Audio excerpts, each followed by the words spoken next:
Hello guys, how are you. नमस्कार सभी मेरे प्यारे दर्शक मित्रों को। Welcome to this beautiful channel of Vidya academy. स्वागत है आप सभी का। मैं हूं नेत्रपाल सिंह फ्रॉम आईआईटी कानपुर और मैं आपको याद दिला देता हूं कि अभी हम लोग क्लास 10th में जो मैथमेटिक्स है उसका पूरा कोर्स करवा रहे हैं। मैंने आप लोगों को इससे पहले वाली वीडियो में रियल नंबर्स चैप्टर नंबर 1 उसके अंदर पार्ट 1 करवा दिया था, जिसमें हम लोगों ने सारे एग्जाम्पल्स देख लिए, जिसमें हमने पूरी एक्सरसाइज जो फर्स्ट एक्सरसाइज है वो हमने ख़त्म कर दी है। अब आज के सेशन में हम लोग शुरुआत करेंगे एक्सरसाइज 2 की। और ये जो वीडियो है ना बहुत ही ज़्यादा इंपॉर्टेंट है, क्योंकि कोई भी मैथमेटिक्स का पेपर, कोई भी बोर्ड का पेपर मैथमेटिक्स का इस एक्सरसाइज के बिना या इन क्वेश्चंस के बिना बन ही नहीं सकता है। So that makes this class a very very very important class. आज हम लोग वो जो स्टैंडर्ड प्रोटोकॉल है सीबीएसई का, prove that root 2 is irrational, जिसमें हम सब बोलते हैं अरे भाई क्यों प्रूव करना है, मालूम तो है कि रूट 2 इररेशनल है, पता है रूट 3 इररेशनल है, रूट 5 इररेशनल है, बट फिर भी प्रूव करना क्यों। बस वही करना है आज हम लोगों को ये। So we are going to prove, कुछ नंबर्स मिलेंगे हमको, वो इररेशनल नंबर्स होंगे और हमें प्रूव करना रहेगा कि वो इररेशनल नंबर्स हैं। So we'll be assuming first of all कि वो रैशनल नंबर्स हैं और फिर ये कहानी आगे बढ़ने वाली है। बट उससे पहले मैं आप लोगों को करवाना चाहता हूँ एक थ्योरम जो कि उन प्रूफ्स का बेस बनेगा। Right, so let's begin. My name is Netrapal. Once again I welcome you to this beautiful channel and let's begin the session guys. सो आपके स्क्रीन पर थ्योरम नंबर 1.2 आपको दिख रहा है, आपकी बुक में भी लिखा हुआ है। और ये थ्योरम बड़ा ही सिंपल सा, बड़ा ही प्यारा सा थ्योरम है जो आपको काफ़ी अच्छे से समझ में भी आ जाएगा। पहले मैं रीड कर देता हूँ आपके लिए और फिर उसके बाद हम लोग इसको समझ लेते हैं। सो थ्योरम ये बोल रहा है बेटा, theorem says that let p be a prime number and if p divides a square then p divides a where a is a positive integer। अच्छा, ये देखने में वो इंग्लिश में थोड़ा सा क्या अपने तकलीफ होती है। मैं आपको एक एग्जांपल के थ्रू ये थ्योरम को समझाता हूँ। For example let's say there is a number 25। अब बात करें अगर 25 की, तो 25 जो है वो 5 से डिवाइड होता है। Can I write this 25 as 5 square? Make sense? So 5 square क्या 5 से डिवाइड नहीं होगा? ऑफ कोर्स 5 स्क्वायर भी 5 से डिवाइड होगा। अब पढ़ो इस थ्योरम को। So if p divides a square, let this 5 be p। ये जो 5 दिख रहा है ना, ये है अपने लिए p। अगर ये p है तो ये 25 को डिवाइड कर रहा है। अच्छा, 25 को क्या लिख सकते हैं अपने? 5 square. Let a is equal to 5। अच्छा, p यहां पर 5 है, a यहां पर 5 है, आप सब देख सकते हो। p divides a square, therefore p divides a also। ये है वो थ्योरम 1.2 जो हम लोग यूज करने वाले हैं प्रूव दैट वाले क्वेश्चंस में। और सीधी सी बात है, अगर कोई नंबर किसी के स्क्वायर को डिवाइड कर सकता है तो ऑब्वियसली उस नंबर को तो डिवाइड करेगा ही करेगा। जब वो स्क्वायर को कर रहा है तो उसी नंबर को तो वो डिवाइड करना ही चाहिए। सो आगे बढ़ते हैं इसी थ्योरम के साथ में हम लोग और आते हैं अपने पहले इंपॉर्टेंट क्वेश्चन पे, जो कि है prove that root 2 is irrational. ये मैंने आपकी टेक्स्ट बुक से निकाला हुआ है और उसके अंदर ये प्रूफ गिवन है। हम लोग इस प्रूफ को थोड़ा स्टडी कर लेते हैं, समझ लेते हैं, तो आपको आज पता चल जाएगा कि हमें लिखना क्या है। आपको बताऊंगा इसमें से क्या क्या चीज़ें लिखनी है और क्या चीज़ें आपको लिखनी नहीं है। आपको पहली बात तो ये वाली लाइन हटा देनी है, ये लाइन भी हटा देनी है, इसकी ज़रूरत अपने को है नहीं। हम लोग खाली फर्स्ट लाइन में लिखेंगे let us assume that this number root 2, prove करना है इररेशनल, बट हम अज्यूम कर लेते हैं कि वो रैशनल नंबर है। So let us assume that root 2 is rational. हमने मान लिया कि रूट 2 रैशनल है। अच्छा, अगर रूट 2 रैशनल है तो रैशनल नंबर्स को आप कैसे लिख सकते हो? p बाई क्यू के फॉर्म में लिख सकते हो। भाई कोई भी रैशनल नंबर होता है उसको हम p बाई क्यू के फॉर्म में लिख सकते हैं। कंडीशन क्या है? कंडीशन ये है कि p and q are coprimes, integer है ये, बराबर। और Q should not be equal to 0, Q 0 नहीं होना चाहिए। P एंड Q को प्राइम्स हैं, इंटीजर हैं, और Q 0 नहीं होना चाहिए। तो वो ही स्टेटमेंट को हम लोग यहां पर अभी यूज कर रहे हैं। So we have assumed root 2 is rational, therefore root 2 is equal to a upon b. That means we can write root 2 as a divided by b, where a and b are co-prime.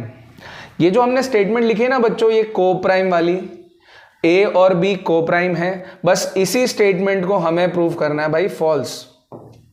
कई बार क्या होता है, कई बार क्या मतलब most of the time ये होता है कि बच्चे जो है ना ये वाले प्रूफ को रट तो लेते हैं, बट समझ में नहीं आता कि इसको हम कर क्या रहे हैं, इसमें एग्जैक्टली क्या काम हो रहा है। बस रट लिया और लास्ट में लिख दिया hence root 2 is irrational. But make sure आप ये मिस्टेक ना करो, समझ के करो कोई भी चीज़। सो को प्राइम चीज़ जो हमने यहाँ पर यूज़ करी है ना कि ए और बी को प्राइम है, उसको हमें फॉल्स प्रूफ करना है। अगर ये फॉल्स प्रूफ हो गया तो रूट 2 अपने आप इर्रेशनल प्रूफ हम कर सकते हैं। Alright, what are coprimes? ऐसे नंबर्स जिनका कोई भी कॉमन फैक्टर नहीं होता अपार्ट फ्रॉम 1, जिनका सिर्फ एक ही कॉमन फैक्टर है और वो है 1। ऑलराइट, तो अब मैं आपको बीच में रोकूंगा नहीं, मैं आपको अब समझा देता हूं। चलिए देखिए, so we have assume root 2 is irrational, let root 2 is equal to a upon b, where a and b are coprimes. अगर ये बात सच है तो b को उधर ले जाएंगे, ये मल्टीप्लीकेशन में चला जाएगा, b root 2 is equal to a हो जाएगा। नेक्स्ट स्टेप है स्क्वेयरिंग ऑन बोथ साइड्स, दोनों साइड का स्क्वायर कर दो आप। इससे क्या होगा, आपको मिलेगा 2b square is equal to a square. अच्छा, अगर 2b square is equal to a square है, इसका मीनिंग क्या है कि जो 2 है वो a स्क्वायर को डिवाइड करता है। देख लो आप यहाँ पे भाई, अगर a स्क्वायर को डिवाइड करता है तभी तो 2 यहाँ पर लिखा हुआ है अपने ने। सो 2 डिवाइड्स ए स्क्वायर। अगर 2 ए स्क्वायर को डिवाइड करेगा, हमने जो पहले थ्योरम देखा था उसमें क्या लिखा हुआ था कि 2 ए को भी डिवाइड करने वाला है, right? So it divides a also.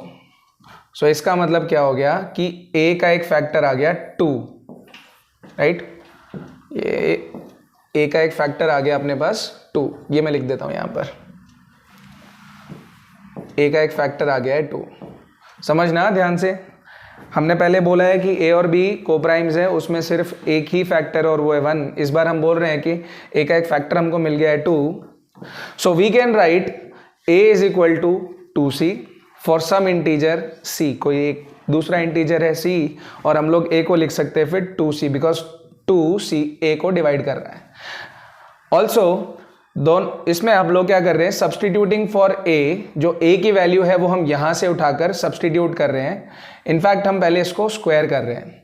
So a square is equal to 2c square का वो हो जाएगा, यहां पे मैं लिख देता हूं a square is equal to 2c whole square. क्या बन जाएगा ये, a square is equal to 4c square. अच्छा, a स्क्वायर की जगह पर हम लोग 2b स्क्वायर लिख सकते हैं, वो यहाँ पे लिखा हुआ है that 2b square is equal to 4c square. 2 1s are 2 2s are, that means b square is equal to 2c square। यहाँ से क्या पता चल रहा है कि 2 is a factor of b square, so that means 2 divides b square and so 2 divides b also। b को भी डिवाइड करेगा ना वो, जब वो b स्क्वायर को डिवाइड कर रहा है तो b को भी डिवाइड कर रहा है, इसका मतलब b का भी एक फैक्टर आ गया क्या, 2।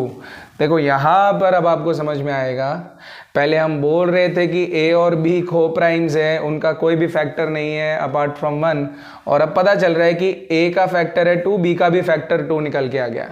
Therefore a and b have at least 2 as a common factor. तो हमने जो अजम्पशन लिया था वो गलत हो गया, अजम्पशन गलत है। This contradicts the fact that a and b have no common factor other than 1।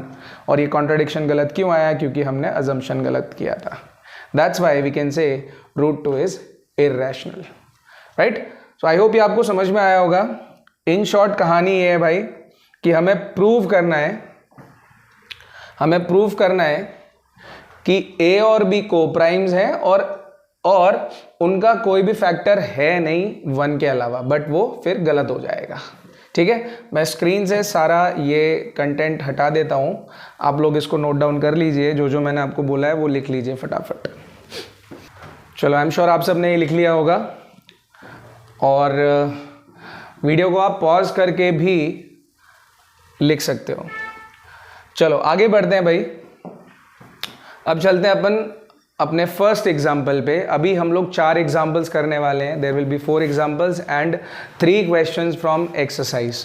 तो टोटल अपने को आज 7 क्वेश्चंस करने हैं। So prove that root 3 is irrational. मैं अभी स्टेटमेंट्स वगैरह थोड़े कम लिखूंगा, बट मैं आपको फटाफट ये लिख के दिखा देता हूं कि कैसे हमको इसको प्रूव करना है।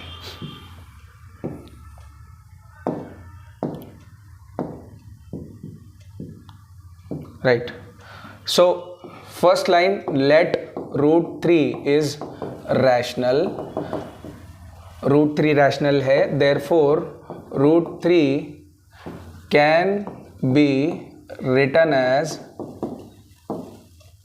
Root 3 is equal to a upon b। ये लाइन लिखना जरूरी है, where a and b are coprimes. ये दोनों को प्राइम्स हैं। नेक्स्ट लाइन में क्या लिख सकते हैं हम लोग, b को इधर ले जाएंगे तो क्या आएगा, root 3b is equal to a। फिर स्क्वायरिंग बोथ साइड्स, ठीक है। फिर से मैं बोल रहा हूं आपको, इसको डिस्प्रूव करना है कि ये को प्राइम नहीं है। सो स्क्वायरिंग बोथ साइड्स, अपने पास रूट 3 का स्क्वायर क्या आ जाएगा 3, b का स्क्वायर हो गया b square is equal to a square. What does it mean? It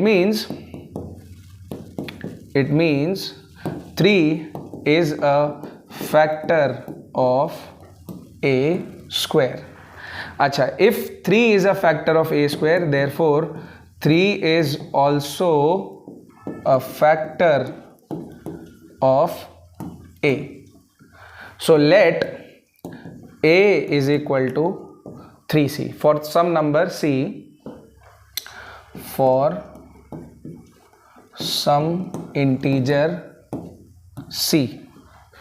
so इसमें भी स्क्वायर कर देते हैं बोथ साइड्स वापस से, squaring both sides, a square is equal to 3c whole square आ जाएगा, है ना। लिखते जाओ मेरे साथ साथ,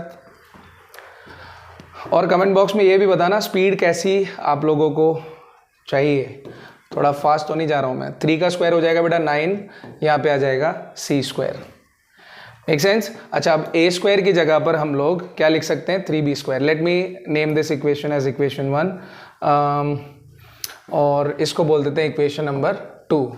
सो फ्रॉम 1 a स्क्वायर की जगह पर लिख सकते हैं बेटा 3b स्क्वायर, ये आ जाएगा 9c स्क्वायर, 3 1 जा 3 3 जा। So b square is equal to 3c square. What does it mean? Equation number 3 दे देता हूं इसको। It means 3 is a factor of b square, therefore 3 is also a factor of b। thus a and b have a common factor 3, that is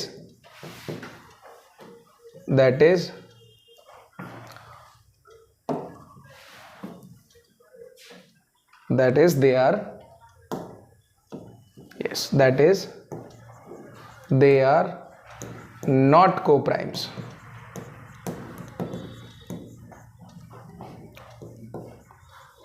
This has occurred because our assumption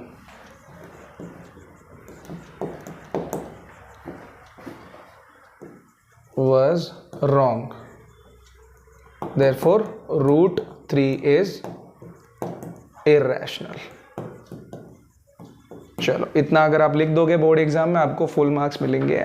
और ये question आएगा ही आएगा, आप कुछ भी कर लो, this question is going to come in your exam. Either root 2 is irrational, root 3 is irrational, root 5 is irrational. और ये प्रथा है भाई, ये प्रथा है जो कई सालों से चलती आ रही है, क्योंकि हमने भी ये प्रूव किया हुआ था बोर्ड एग्जाम में। हमारे आने वाले जो जनरेशन थी उन्होंने भी प्रूव किया है, और अब आप लोग भी यही प्रूव करने वाले हो। तो कमेंट बॉक्स में ये ज़रूर लिखना कि क्या सिस्टम को बदलने की ज़रूरत है, एलविश यादव के जितने भी फ़ैन हैं। चलो फटाफट इसको नोट डाउन कर लो यार, नोट डाउन कर लो। Okay, so I am sure आप लोगों ने लिख लिया इसको। चलो अब आगे बढ़ते हैं नेक्स्ट क्वेश्चन की तरफ। अगला सवाल, 5 माइनस रूट 3 को भी इररेशनल प्रूव करना है। अच्छा, जब ये क्वेश्चन आ जाना एग्जाम में तो आप बहुत खुश हो जाना, क्योंकि ये इस चैप्टर के सबसे इजीएस्ट रटे हुए क्वेश्चंस होने चाहिए आपके। मतलब इसको ना घोट लो अच्छे से, ये बहुत जल्दी प्रूफ हो जाएगा। इसमें क्या करना है देखो, सो वही चीज हम लोग करेंगे। Let 5 minus root 3 is rational, right. Therefore 5 minus root 3 is equal to a upon b. Make sense? Where a and b are co-primes and integers. ठीक है? When a and b are co-primes. Therefore, अब क्या करना है पता है, हर बार कि कोई भी क्वेश्चन ऐसा दिख जाए ना जिसमें कॉम्बिनेशन आपको दिख रहा है बेटा, तो आपको क्या करना है, उसके अंदर आपको जो रूट 3 है, रूट 2 है या रूट 5 है, उसको लेफ्ट साइड में रखो, बाकी सारी चीज़ों को आप राइट साइड में भेज दो। तो मैं करता हूँ यहाँ से, यहाँ पे अगर मैं इस 5 को उधर भेजूंगा तो लेफ्ट साइड में बच जाएगा minus root 3 is equal to a upon b minus 5। सही बात है। अब क्योंकि मुझे रूट 3 के आगे माइनस भी नहीं चाहिए, तो मैं पूरी इक्वेशन को माइनस से मल्टीप्लाई कर देता हूं।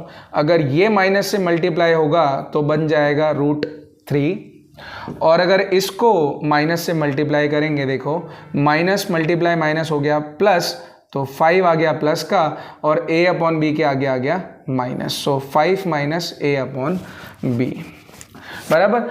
यार अगर a और b इंटीजर्स है, 5 खुद एक इंटीजर है, तो इनका जो कॉम्बिनेशन आएगा वो भी तो इंटीजर ही आएगा। इसका मतलब राइट साइड की जो वैल्यू है वो क्या हो गई है, रैशनल नंबर हो गई है। यस और नो?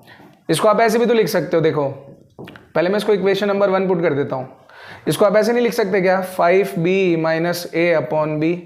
तो आप एक बात बताओ, ये रैशनल नंबर्स हैं, ये इंटीजर्स हैं, इंटीजर्स का कॉम्बिनेशन क्या मिलने वाला है अपने को, rational number. So right hand side क्या बन गया, rational number. Root 3 is equal to 5b minus a upon b। Now, in this equation, आपको अब तक तो कॉन्ट्राडिक्शन पता चल गया होगा। So in this equation RHS is rational, but LHS is irrational. Why? LHS क्यों irrational है? क्योंकि LHS में कौन खड़ा हुआ भाई, रूट 3, तो रूट 3 तो irrational होता है। आप सोचो, लेफ्ट साइड में आप बोल रहे हो कि इररेशनल नंबर है, राइट साइड में बोल रहे हो रैशनल नंबर है, और ये दोनों इक्वल हैं। How is it possible? It is not possible, है ना। जैसा कि पॉसिबल नहीं है कि आपका 10th क्लास में फेल हो जाना, वैसे ही ये वाला भी पॉसिबल नहीं है अभी। So root 3 is irrational, LHS is irrational, RHS is rational, this it is a contradiction. Therefore, simply write down 5 minus root 3 is irrational. काम खत्म। तो हर बार हर क्वेश्चन में ना ऐसे ही करना है। अब जो क्वेश्चन आएंगे ना, अब जो नेक्स्ट क्वेश्चंस आएंगे, मैं उसमें खाली आपको ये राइट साइड का इतना पार्ट बना के दूंगा, बाकी आपको same story as it is लिखते जाना है। सेम स्टोरी लिखनी है आपको। चलो इसको नोट डाउन कर लो जल्दी से, क्विकली। चलो भाई लिख लिया, कितना समय लगाओगे? आगे बढ़े, आगे बढ़ते हैं। चलो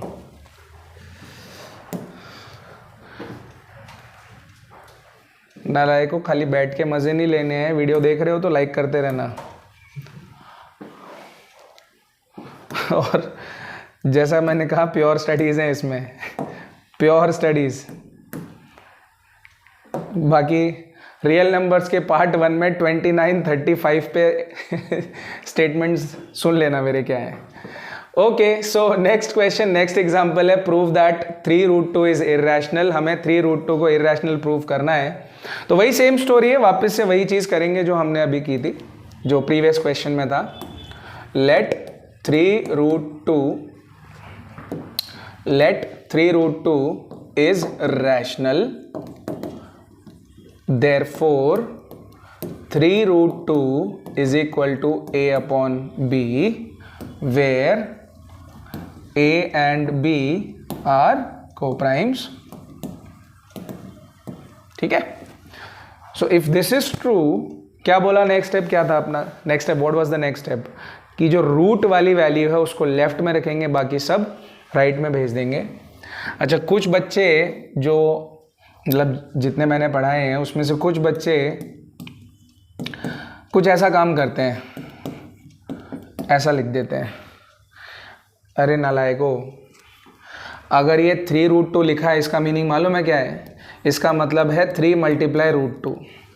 और अगर इज इक्वल टू के लेफ्ट में कोई दो क्वांटिटीज मल्टीप्लिकेशन में है और एक वैल्यू को आप राइट में ले जाना चाहते हो तो वो डिवाइड में जाती है, डिवाइड में. तो ये जो आप लिखते हो वो टोटली गलत है, वो लिखना बंद कर दो और थोड़ी सी मेहनत कर लो. बराबर. So √2 is equal to a upon b. यहाँ से जो 3 है वो 3 चला जाएगा डिनोमिनेटर में. सो यहाँ पर आ जाएगा a अपॉन 3b. बस इतना अगर लिख दिया आपने ने तो हमें ये पता चल रहा है कि right hand side same story, right hand side is rational, LHS is irrational, not possible. Irrational can not be equal to rational. So जो पिछले क्वेश्चन में किया था वही स्टेटमेंट वापस से लिख के इस क्वेश्चन को आप लोग लिख दो, ख़त्म कर दो और कमेंट बॉक्स में मुझे बता दो कि हाँ सर हमने ये कर लिया है. सो मैं आपको इसमें टाइम नहीं दूंगा नोट डाउन करने का, आप लोग इसको खुद से ट्राई करेंगे. अगले सवाल की तरफ चलते हैं बेटा. Okay, prove that √5 is irrational. देखो आ गया एक्सरसाइज 1.2. इसमें 3 क्वेश्चन करने हैं हम लोगों को. √5 को इरैशनल प्रूव करना है और ये उसका स्टेटमेंट है जो ऑलरेडी हमने ए और बी में किया था. इस बार हम लोग p डिवाइडेड बाई q में करने वाले हैं. So let √5 is a rational number. √5 is equal to p upon q, where p and q are co-primes. Squaring both sides, p square is equal to 5q square. 5 divides p square, therefore 5 divides p. First line. So let p is equal to 5m, where m is any integer. ये जो z लिखा हुआ ना यहाँ पर, z एक symbol है integers को शो करने का. सो m बिलोंग्स टू z. किस किस को ये पता है कि सिंबल को बिलोंग्स टू पढ़ते हैं? चैट बॉक्स में लिख दो. देयरफॉर स्क्वायर करने के बाद 5m square is equal to 5q square, substitute भी कर दिया. ये आगे वैल्यू 5 डिवाइड्स q आ गया, 5 डिवाइड्स p, 5 डिवाइड्स q. तो p एंड q तो कोप्राइम रहे नहीं, अब उनके बीच में तो कॉमन फैक्टर आ गया है. What is it? It is 5.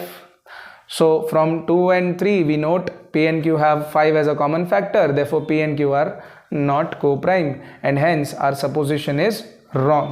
कि हमने जो सोचा था √5 इरैशनल है वो गलत है. अच्छा, अब मैं चाहता हूँ आप लोग मुझे इतना बताओ कि आपको बुक वाला सॉल्यूशन अच्छा लगा या फिर ये वाला सॉल्यूशन आपको अच्छा लगा. तो आप प्लीज़ कमेंट बॉक्स में ये लिख देना, क्योंकि दोनों ही सॉल्यूशन से आपको फुल मार्क्स मिलने वाले हैं. ये मेरे वाला सॉल्यूशन आपको ज़्यादा अच्छा लग रहा है या फिर आपको बुक वाला सॉल्यूशन जो एग्जाम्पल में लिखा हुआ था, तो वो आप बता देना. ठीक है, और मैं आपको टाइम दे रहा हूँ, इसको स्क्रीनशॉट ले लो या लिख लो, इसको पॉज करके लिख लो. ऑलराइट, लिख लिया, नोट डाउन कर लिया सबने ये. और कमेंट बॉक्स में आपने ये बताना है ज़रूर कि कौन सा मेथड आपको इजी लगा है. आगे बढ़ते हैं नेक्स्ट क्वेश्चन की तरफ. जैसा मैंने बोला इस एक्सरसाइज में हमको करने हैं 3 क्वेश्चन. पहला क्वेश्चन हम कर चुके हैं, बारी आई है अब सेकंड क्वेश्चन की. So in this second question guys, this is the same what we did a couple of questions back. Let's see. So once again the story goes like this. Let 3 plus 2√5 is equal to a upon b, where a and b are co-primes, right? And 3 plus 2√5 is rational, है ना? So जैसा मैंने बोला आपको कि root की जो value है उसको लेफ्ट में रखेंगे, बाकी सब राइट साइड में भेज देंगे। तो अभी इस इक्वेशन को ज़रा ध्यान से देखो, इसमें 3 लेफ्ट साइड में वो हमें नहीं चाहिए, उसको राइट में भेज देते हैं। लेफ्ट में बचेगा बेटा 2√5 इज इक्वल टू a/b -3 आ जाएगा यहाँ पे, है ना, +3 है तो उधर चला जाएगा, -3 हो जाएगा।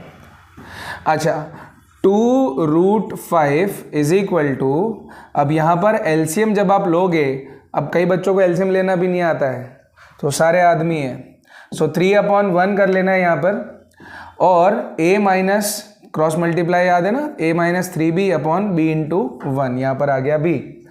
सो ये अपने पास में अभी वैल्यू बन रही है। और एक चीज़ बाकी रहती है यहाँ पर, क्या, √5 को लेफ्ट में रखना है और बाकी सब राइट साइड में जाएगा। तो ये जो 2 है मल्टीप्लिकेशन में राइट साइड में जाएगा तो डिविजन में हो जाएगा, a-3b/2b अपने पास वैल्यू आई है। अब राइट साइड में on the RHS you have a rational number. Why? Because a and b are integers, right? So the combination of integers will give you a rational number. This is a rational number. On the RHS you have a rational number, but on LHS side you have √5, which is an irrational number. So are you trying to say that irrational is equal to rational? It's not possible, right? Possible है क्या? ये नहीं है ना कि irrational rational के बराबर हो जाए। तो फिर जो हमारा अजम्पशन था स्टार्टिंग का वो गलत है। क्या अजम्पशन था? कि 3 + 2√5 इज रैशनल। ओके, सो अब आगे मैं नहीं लिख रहा हूं, मैंने आपको पहले बोला है कि जो हमने पहले क्वेश्चन किया हुआ है एग्जैक्टली वैसा का वैसा आप उसमें लिख दो। लास्ट की लाइन आपको ज़रूर लिखनी है। चलो आगे बढ़ते हैं, नेक्स्ट क्वेश्चन की तरफ चलते हैं। इस चैप्टर का लास्ट क्वेश्चन है ये, और इसमें अब मैं डायरेक्टली आपको खाली ए और बी की वैल्यूज़ बना के दे रहा हूँ, तो ये चैप्टर हो जाएगा अपना ख़त्म, खलास। चलो देखो, जो फर्स्ट पार्ट है 1/√2, क्या करेंगे इसके लिए? Let 1/√2 is equal to a/b। अब क्या कर सकते हो आप, √2 को एक साइड ले जाओ और बाकी सारी वैल्यूज़ को एक साइड ले जाओ, और इस केस में और क्या कर सकते हैं, टेक रेसिप्रोकल। सो जब रेसिप्रोकल लेंगे both sides, take reciprocal on both sides, तो √2 ऊपर आ गया इज इक्वल टू b/a आ गया। So RHS again it is a rational number and left hand side is irrational.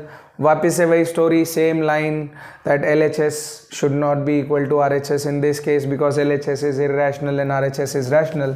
Therefore the assumption was wrong and hence 1/√2 is irrational. Second part भी almost हमने किया है, easy है वो देखो। So 7√5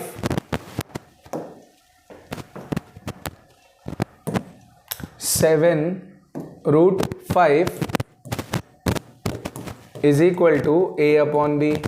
Therefore √5 is equal to a/7b. ठीक है, फिर वही same lines, same as it is. तो सेकेंड पार्ट भी खत्म। थर्ड पार्ट और ये लास्ट पार्ट है 6 + √2। सो 6 + √2 is equal to a/b.